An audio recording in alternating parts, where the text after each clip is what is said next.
go to the weather map and see the Barry region. joined BZ in March of 1978, but just weeks earlier was forecasting up in Portland, Maine, and couldn't believe what he was seeing. I started looking at this and saying, can this possibly happen?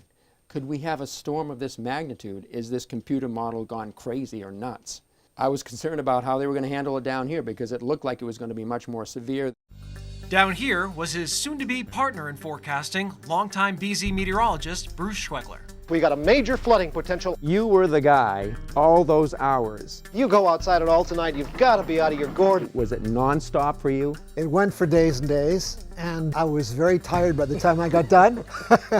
And it was exciting, and there was a lot to do. We're getting closer to the center of the low. Essentially every hour or so, I was on the air, day and night, and for 5 days. One of the problems we're having with day after day being stuck here, that our outfits are getting a little gamey.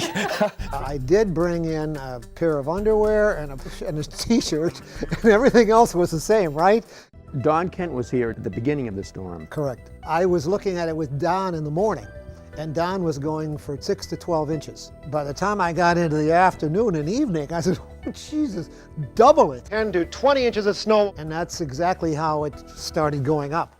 It was a little late in starting, so people went to work on that Monday morning. All of a sudden, it was a wall of snow that came bang. Everybody got let out of work. So that's where the problems happened. All the roads around here, they were just shut down. I mean, they were just, the cars were like this with snow. They were going nowhere. Route 128 is totally closed. And it took, God, 2-3 days for them to get out of there.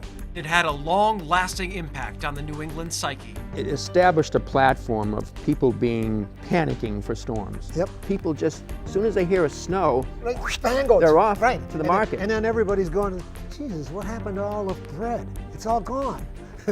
Bruce, why do you think we're still talking about this 40 years later? It was a big deal because nothing like it ever occurred before and after. That is it. Whammo.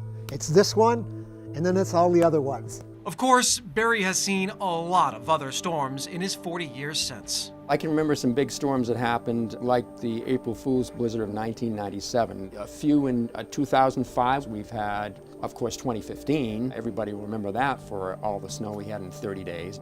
And when it comes to TV coverage, he's seen a lot of things change too. When I first started here, we just had 2 maps, and they were actual real maps in the studio. We almost needed a stepladder to get up and wash them off. Now we have a tremendous amount of computer guidance to help us with the forecasting. And now, with social media, I mean, we're constantly on it all the time. But through it all, that big blizzard at the outset of his BZ career has always stayed top of mind. This had so many factors to it, so many ingredients to make it the storm of the century. It's just nuts. The whole thing was crazy.